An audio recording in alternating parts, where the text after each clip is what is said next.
how can you set and keep your best health goals? That's the question we're going to be addressing today on Flourish-Meant. I'm your host, Tina Yeager. Flourish-Meant is sponsored by Access More. Do you want to go deeper in your faith even while you're on the go? No matter how busy the season you're in, Access More has a library of faith-based podcasts to help you grow spiritually. With podcasts from Christian thought leaders such as Christine Caine, Lisa Harper, Taryn Wells, and Bob Goff. You can hear podcasts on religion, culture, family, entertainment, and so much more. Access More gives you a safe space to find inspiring conversations about faith. Start listening today at accessmore.com. Today, I have with me an amazing guest. Her name is Wendie Pett. She's a naturopathic doctor, author, speaker, and TV host. She uses whole food, plant-based wellness coaching, emotional healing, personal online training, fitness planning, educational and motivational speaking, and she creates new products and tools to assist clients during her teaching a balanced mind, body, and spirit through her Visibly Fit Wellness program. And she is here to talk to us today about how to set and keep your best health goals. Welcome, Wendie. I am so honored to have you on Flourish-Meant today. Thank you so much, Tina. It is just fantastic to be here. It's an honor and a privilege. So let's talk about the way that we worded the title of this session to start with. We can all set health goals, but we don't always set the best health goals, and we don't always know how to keep them. Is that something that is a passion for you, considering what you do for your job, your many jobs, actually?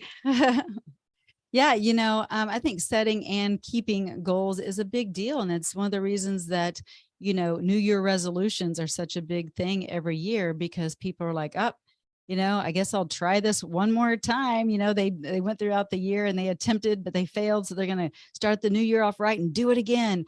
But the problem is, and the reason those set goals don't become their kept goals are because usually the goals don't have an underlining of a deep-rooted why.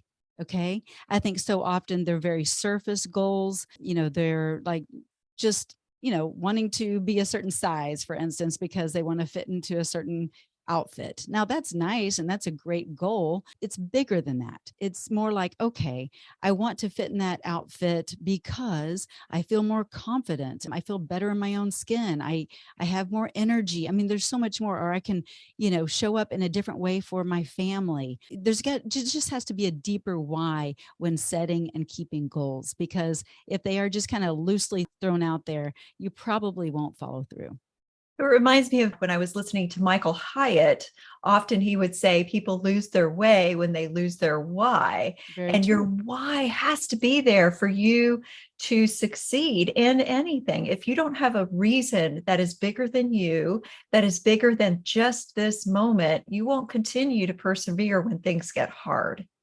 Right. Usually when your pain is greater than your circumstance, then you'll change. Not always, because it depends on people's pain level and their threshold. But most people will change when that pain is greater than their circumstance.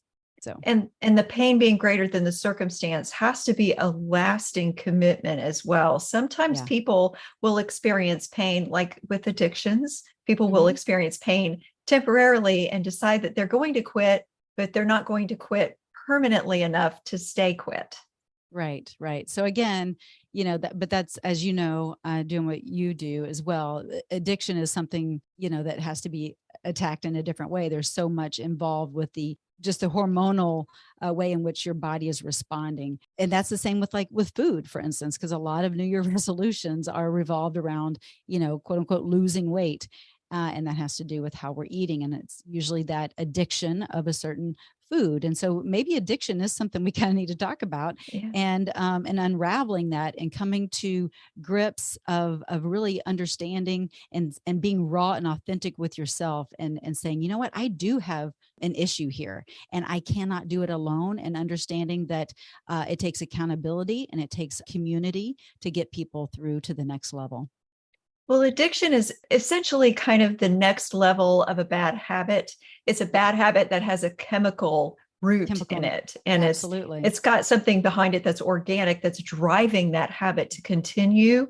And it's definitely more potent than just a simple bad habit.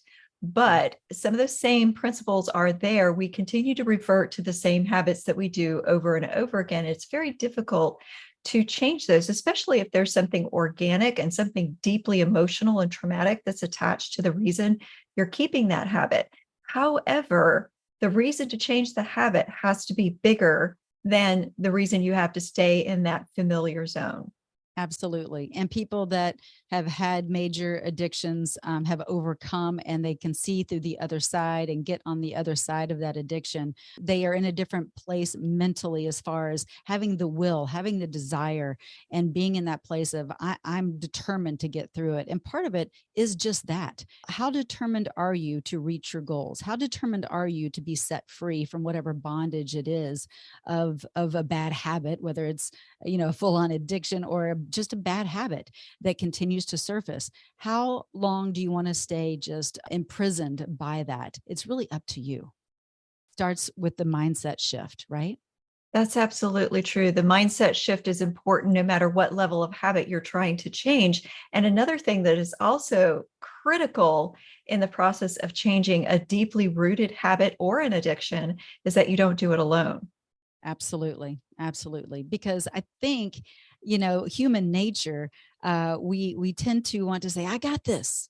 I can do this. And I think there's nothing wrong with that on some level. But when we do go in it as with our own strength and not in the Lord's strength, then we fail, right? So I understand why we want to have that confidence and all of that, but it's really knowing that we can't, and we weren't wired to do it alone to begin with. So understanding that it's community with the Lord and getting us through, and with his strength, but community with others that can lift you up and support you when you are in your weakest moments, because we're all going to have them. We're just so human.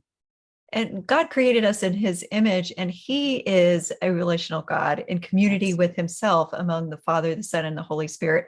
We should be modeling our behavior and the way that we choose to live in community and be strengthened by community and work together with others in order to accomplish the things that God sets before us to do. So if we are trying to make a change and we're trying to do it on our own strength instead of on the Lord's strength and according to the Lord's pattern that he has established for us to do it in community, we are dooming ourselves to fail and to reset back to our old default patterns when things get hard. Yeah, it's going to be really a disservice to all. The reason we are here is to bring God glory and to be in relationship with him. So, but I do want to talk about this goal setting and how I think sometimes these goals that we may have, maybe they're not the right goals. We need to ask the Lord, what is that vision you have for my life? What are the goals that you would have me accomplish? Not just in my strength and your strength and in as community, but I'm just saying, what's the vision you've written on my heart? And to know that sometimes we just muster up some kind of goal because we see someone else doing it, but it might not be the right goal for you. And so really just praying and meditating and asking the Lord, what is it that you really want me to do? What are my next steps? I'm not going to look at somebody else and their goals, but what is it for me and my family? And really seek the Lord for that. I think that's a really important part. So, when you're helping someone set health goals and you're personalizing them for their current state of health, would you set long term goals and then short term objectives toward those goals so that they don't get discouraged on the way to the long term goal? Absolutely. Because the big goal, the long-term goal looks so grandiose that it just seems so far-fetched. Like there's no way I'll ever accomplish that. But if you start to break it down into bite-sized segments and get them to really see, oh, okay, and in 1 month I'll be here by doing XYZ on these particular days and this order. And then it starts to unfold and it becomes more real and attainable. And we have a reward system where it's not like you reach you get the reward of, maybe it's getting new clothes or whatever the reward is. But after you hit the big goal, it's rewarding yourself all along the way, because it's about disciplines. And the more we become disciplined in our habits, I believe that, we really do need to reward ourselves, because it's not quote unquote easy in the beginning. because it's different. So it feels hard, right? But once you get going on those new disciplines, it does become easy. So you have to reward yourself, I believe, in order to, I guess, kind of stay motivated. Really, I think most people work best on a reward system. So for me, I like going to get a pedicure, or whatever that thing is for me. It might be something different for you, but I think it's important to set a goal and then reward yourself according to the reach point. So the reward needs to be something that isn't counteractive to your goal. I hear people say that Exactly. all the time, though. They want to have a cheat day. Every Sunday's a cheat No, day. And I just wonder if that's even a good habit to put yourself in, to do the cheat day. no, cheats are choices. And I just think even the word cheat, it just feels so, so why do you want to have a cheat day? Like, why would you go through all the 6 days of really doing great and then kind of basically flushing it all down the toilet on the seventh day because you ate whatever, and you might be literally on the toilet because you ate whatever. So I'm just saying, why put yourself through that? Like, let's just make it a lifestyle. Moderation kills momentum. And that's what I tell my patients so often, because they're like, oh, they hear moderation, everything in moderation, it's fine. Well, really? Because what is moderation for you, Tina, compared to what is moderation for me? That's not a definitive term. And so, you don't tell an alcoholic, oh, it's okay, go into the bar, and if you just want to have one little cocktail, that's fine. No, they can't. Like, there's no moderation there, or it will set them back. So the same is true for you and your goals. Sometimes you just have to be so disciplined and strong so that you don't go back to your old ways. Because if you start dabbling, it kind of opens up the door to those bad habits again. So you got to know yourself really well. And I'm not saying you have to be perfect, because none of us are perfect, but I'm just saying, know what your biggest temptations might be and really protect yourself and have healthy boundaries around that, and some serious accountability. So let's talk about the word discipline, because sometimes people think of discipline in relationship with punishment. And it Mhm. sounds like a very harsh word, or a bad word, even to people who are averse to the word discipline, when really discipline is about empowering yourself to be able to do things that you can't do now.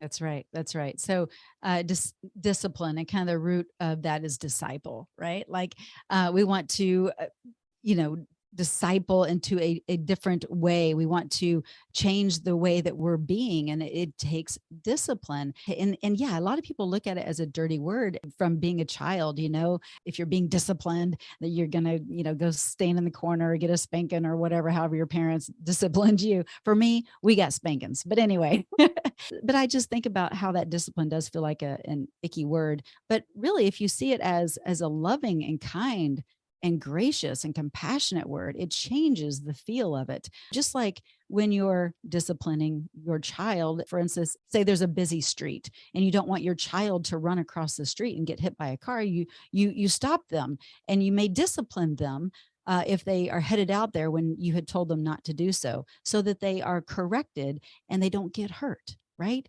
It's more of a protection. And so, how are you protecting yourself? How are you disciplining yourself in a loving, compassionate, kind way so you don't get hit? So you don't get hit by your bad habits over and over again. That's what we need to see discipline as. It's our guardrails to keep us It from is. driving off the side of the mountain on our way Yeah. up to the top of the mountain. Yeah, discipline is a good thing. And again, it's not about perfectionism, because we can always become more disciplined in some area of our life, whether it's our physical well-being, our mental mindset, how are we thinking? Maybe it's our spiritual life. We can always become more and more disciplined in our actions, and become better people. And so I think it's just life. It's do you want to continue to grow, or do you want to stay stuck and stagnant? And that's what discipline is it's a growth opportunity. It is a growth opportunity, and that's why you should seek a coach to help you go up that mountain with you till you get to the top. Because That's sometimes right. it's really hard to know how to navigate that as you're growing, as you're moving forward, and what's the best way to take the next right step. Who should hire a health coach or a life coach or any other type of coach when they're looking at achieving their goals? Yeah, I feel honored, honestly, when I am working with my patients and my clients because I have the opportunity to catch the vision before maybe they can catch it. And so I'm helping them see they're bigger when maybe they can't quite see it yet. And so that's a beautiful thing that a coach can offer is like a future pacing opportunity of their goals. And so someone who's looking to better their life, to become more disciplined, to in any area of life. Well, I don't care if it's business, I don't care if it's with your spiritual walk, whatever. A coach will help you stay accountable. They will challenge you in a loving way. They will speak truth to you. They're not going to let you continue to be undisciplined, but they will guide you and they will ask you the appropriate questions to help you reveal what might be going on in your own life and why you might be continually hitting that same unhealthy habit time and time again. So it's not a coach that's going to be pointing the finger and saying you shouldn't be doing this and do that. No, it's someone that will help guide you and help reveal the answers of why you do what you do and to help you rewire the neurons in your brain in a new way so you can create new habitual patterns. And so a real good coach will ask really good questions and they will lovingly support you, but they will be very stern. And a good coach has a coach. I believe that mentors need mentors, coaches need coaches. We all need to level up. And if you're not leveling up in some area, again, I don't care where it is. I don't care if it's financial. I don't care if it's with your physical well-being. You've got to always be looking at where can I become better. And so if you're just staying stuck and stagnant, you need to start asking yourself some questions of why. Why have I decided that just mediocrity is okay? And those who don't coach may want to look at who they are influencing because everyone has influence on other people in their lives. And who is Absolutely. it that you can be aiming as part of your why? What I can do that I can't do now if I accomplish this goal. So, can I go to a theme park with my kids if I'm in better health? Can we go climb a mountain together if I'm in better health? Will I be able to read those stories without losing my breath if I'm in better health? So, thinking about the things that you can do to be an influence on showing the people who look to you and who are paying attention to what you do, not just what you say, and how your new life will make you able to be a better mentor to other people around you, even if you're not a professional coach, right? Oh, I think that is such a great point. More is caught than taught. And so we are always influencing somebody, whether we realize it or not. But even if it's from afar, due to social media or magazines or television, we are being influenced by others. And so, who maybe you don't have a coach, but you are following somebody on social media and they are inspiring you to take different action steps. Okay. So you're kind of being coached. So that's okay too. It doesn't always mean you have to hire a coach if that's working for you. But the majority of people, really do need that community and someone that can speak to them one-on-one as opposed to from afar. But if it works for you, great. But we are always influencing one another. So, how specific do you need to be when you're setting the best goals that you can set for your health? Yeah, Tina, you have to be very specific when it comes to goals because some people just throw out this grandiose thing like, I just want to lose 50 pounds or 30 pounds. And that's kind of what people say to me. And the first thing I do is I teach them to use the word release. It's about releasing unhealthy emotions that are attached to that unhealthy weight. But we talk about the specifics of how are you going to get there? Like, are you going to bring in walking? Are we going to start bringing that in, on Monday, Wednesday, and Friday? Are we going to bring in the visibly fit exercises? I mean, this is what I do in the visibly fit program, but for everyone, it's different with how they're eating. We talk about how are you prepping for success each week? Because if we haven't prepped, then you usually are falling short. So that has to be very specifically done as well. But those goals have to be broken down so much so that they feel you can taste them, you can touch them, because they just need to be an easy action step because it's broken down that much. It's so specific that you don't have to think about it too much. You just do it. And it feels like, okay, I got this. Okay, this is just that one step. Today, I'm going for a walk. Maybe it's a walk around the block for you. Maybe it's, a 5-mile walk, whatever it is for you, that's on your list today.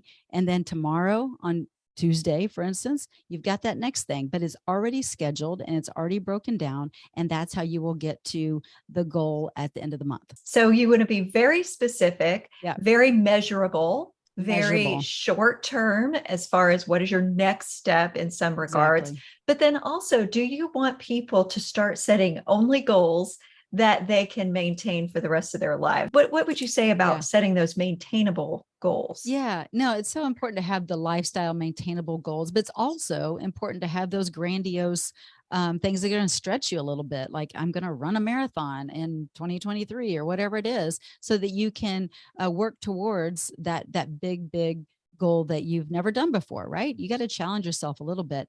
But the lifestyle kind of goals really become a goal that you kind of, you set it, you keep it. It's like, becomes like brushing your teeth and combing your hair. It becomes like no big deal at that point, once you've hit it, because you're in such a stride that it doesn't seem like, oh, that's a goal. You've already accomplished that goal because it's now just part of your lifestyle. And I think that's the mindset shift that people need to have is, oh, this is just who I am, what I do, how I operate, not, oh, I've got this goal that I need to continually try to get because they're not accomplishing it. I love the way that you, Wendie, connect the emotions that are behind people's health choices to making better choices about their physical well-being and better habits that they can maintain, because it's really all connected. Spirituality, mental health, and physical wellness are all interconnected and related to each other. So when you're talking about someone setting lifestyle goals or long-term goals, how do you help them disconnect the emotion from the habit? Because that can be the big piece. People are eating to fill an emptiness. People are tuning out instead of doing their exercises. It hurts to let their mind be able to be focused enough to go into trauma or emotional issues. So how do you help people disconnect those things when you're talking about that? Yeah, I think instead of disconnecting it, we actually want to actually address it. A lot of people don't realize there's so much emotional baggage, if you will, attached to their actions or lack thereof. And so once we start to unravel that and really talk that through, it's eye-opening. And there's kind of like this aha moment where they're like, oh my goodness, I didn't realize that I was watching Netflix because I was in denial. And we just started to unravel that emotional, like you said, web, and pinpoint why and where it actually originated. And maybe the false belief system, the lies that were told to them, and to really attack things with, I call it the F word, really go at the F word. And it's all about forgiveness. It's forgiving others. It's forgiving yourself. It's really putting yourself into a place of that love and compassion and forgiveness. And it helps you operate in a different way when you are coming from that place, instead of a place of shame and guilt and condemnation and, anger and all the things that go with that. And so, once we understand that, we start to kind of unpack it, unravel it a little bit. It doesn't mean it necessarily goes away, but we have some exercises that we do, literal and, emotional exercise, things that we go through that help them just kind of journal through it and release it. And when I talk about, releasing those unhealthy emotions to release the unhealthy weight, it's a big component. And I had one client, and she was just at a stagnant weight for about 3 weeks. And she had this anger issue. She had something that was done to her early on in her life. And she went through an exercise that we did, and she wrote a letter basically forgiving this person. And, she didn't send it to the person, but she wrote out all of her emotions, all her feelings, wrote it all out on paper. And then she burnt the letter. Actually, she didn't mail it to the person, but just doing that exercise, she released 5 or 6 pounds that week. And she was like at a plateau. And so it really does make a difference when we can breathe through things and just really let it go. The cute little movie cartoon Frozen, she does it well, right? Let it go. She sings it.